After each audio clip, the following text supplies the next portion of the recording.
तो आइए हम आप सबके बीच में परमेश्वर का वचन को लेकर के आए हैं, क्योंकि हम अपने जीवन में देखते हैं कि थोड़ा सा क्लेश हो जाता है तो हम निराश हो जाते हैं। लेकिन परमेश्वर का जो वचन कहता है हमारे और आपके लिए एक बल और हिम्मत का समान होता है। तो हमें यहाँ के लिए चिंता नहीं करना चाहिए। हमारा घर स्वर्ग में है, हम स्वर्गीय घर की ओर देखें। तो आइए हम वचन की ओर जाएंगे और वचन से सीखेंगे। और वचन को देखने से पहले मैं आप सबसे रिक्वेस्ट करती हूँ कि मेरे चैनल को सब्सक्राइब करें और बेल आइकन को दबाएं कि मेरा वीडियो आप तक पहुँचने पाए। तो आइए हम लोग वचन की ओर जाएंगे। दूसरा कुरिन्थियों 4 का 17 से लेकर 18 तक देखेंगे। क्योंकि हमारा पल भर का हल्का सा क्लेश हमारे लिए बहुत ही महत्वपूर्ण और आनंद महिमा उत्पन्न करता जाता है। और हमें तो देखी हुई वस्तुओं को नहीं परंतु अनदेखी वस्तुओं को देखते रहते हैं, क्योंकि देखी हुई वस्तुएं थोड़ी ही दिन की है परंतु अनदेखी वस्तुएं सदा बनी रहती है। परमेश्वर का वचन कहता है कि हमारा जो हल्का सा क्लेश, पल भर का जो क्लेश होता है हमारे लिए महत्वपूर्ण होता है और हमें उससे क्या मिलती है, अंत महिमा उत्पन्न होता जाता है। और हम तो देखी हुई वस्तुओं पर नहीं परंतु अनदेखी वस्तुओं पर विश्वास रखते हैं, क्योंकि हमारा परमेश्वर मूर्त और मंदिरों में नहीं रहता है, वो हमारे हृदय में बसता है। और हम अनदेखी हुई वस्तुओं से क्या करते हैं, प्रेम रखते हैं। अनदेखी हुई वस्तुएं क्या रहती है, सदा बनी रहती है। यानी परमेश्वर को किसी ने नहीं देखा है और परमेश्वर हमारे विश्वास, हमारे श्रद्धा में रहता है। तो आइए एक वचन और देखेंगे। दूसरा कुरिन्थियों 5 का 1 से देखेंगे। क्योंकि हम जानते हैं कि अब हमारा पृथ्वी पर का डेरा सरीखा घर गिराया जाएगा, तो हमें परमेश्वर की ओर से स्वर्ग पर एक ऐसा भवन मिलेगा जो हाथों से बना हुआ घर नहीं परंतु चिरस्थायी है। परमेश्वर का वचन कहता है हमारा घर जो है हाथ से बनाई हुई नहीं परंतु वो क्या है, चिरस्थायी है। परमेश्वर का वचन इसे कहता है कि जो हमारा यहाँ का जीवन है वो जो जीवन है, हमारा जीवन नष्ट हो जाएगा यहाँ के लिए। और यहाँ का जो घर है, यहाँ का जो डेरा सरीखा घर है वो गिराया जाएगा, वो नष्ट हो जाएगा। लेकिन जो हमारे लिए परमेश्वर स्वर्ग में एक ऐसा भवन बनाया है जो हाथों से बना हुआ नहीं है, वो क्या है, चिरस्थायी है। तो एक वचन और देखेंगे, कुरिन्थियों 5 का 17 से देखेंगे। इसीलिए यदि कोई मसीह में है तो वह नई सृष्टि है, पुरानी बातें तो बीत गई है, देखो सब बातें नई हो गई है। परमेश्वर का वचन इस प्रकार से कहता है कि हम जब मसीह में हैं तो हम एक नई सृष्टि हैं।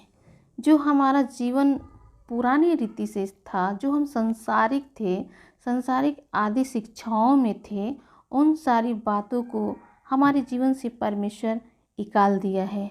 और हम जब मसीह में आ गए हैं तो हमारा जीवन एक नई सृष्टि, यानी हम मसीह में एक नई जीवन है। तो आइए एक और वचन देखेंगे, कुरिन्थियों 5 का 7 से लेकर 8 तक। क्योंकि हम रूप को देखकर नहीं पर विश्वास से चलते हैं। परमेश्वर जो हमारा है रूप को देखकर प्रेम को नहीं करता है, वो हमारे स्वभाव से प्रसन्न होता है। हमारे स्वभाव को, हमारे विश्वास को देख करके हम पर प्रसन्न होता है। तो आइए एक और वचन देखेंगे,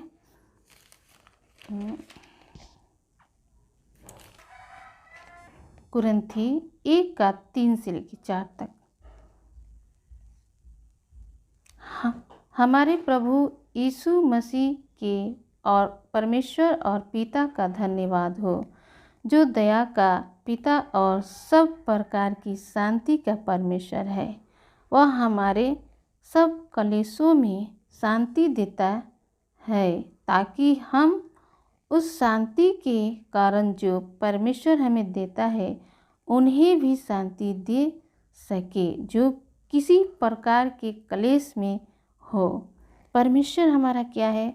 वो शांति का परमेश्वर है। क्या? सब प्रकार की शांति का परमेश्वर है। वह हमारे सब क्लेशों में हमें शांति देता है, ताकि हम उस शांति के कारण जो परमेश्वर हमें देता है उन्हें भी हम शांति दे सके। जो आज न प्रकार की क्लेश में है, न प्रकार की बीमारियों में है, उनके लिए भी, सबके लिए परमेश्वर है। सबके लिए दयालु परमेश्वर है। वो दया का सागर परमेश्वर है। सब पर वो दया करता है। हमारे जीवन में जो भी कठिनाई आती है, जो भी दुख आती है, जो भी समस्या आती है, सब पर हमारा परमेश्वर दया करता है। हर बातों में हमें शांति देता है। तो आइए एक और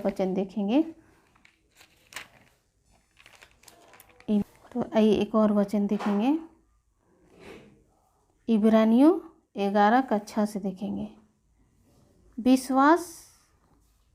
विश्वास बिना उसे प्रसन्न करना अनहोना है, क्योंकि परमेश्वर के पास आने वालों को विश्वास करना चाहिए कि वह है, और अपने खोजने वालों को प्रतिफल देता है।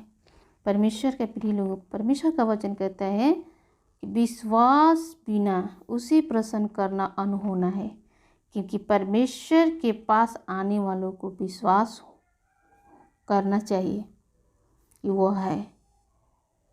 हम जब परमेश्वर में आते हैं तो एक विश्वास के साथ, और उस विश्वास के अनुसार परमेश्वर हमारे साथ वो एक वाचा को बांधता है और अपनी खोजने वालों को वो प्रतिफल देता है। जब हम विश्वास से परमेश्वर में कुछ भी खोजते हैं, कुछ भी मांगते हैं परमेश्वर से, तो परमेश्वर का वचन कहता है कि अपने खोजने वालों को क्या देता है? प्रतिफल देता है।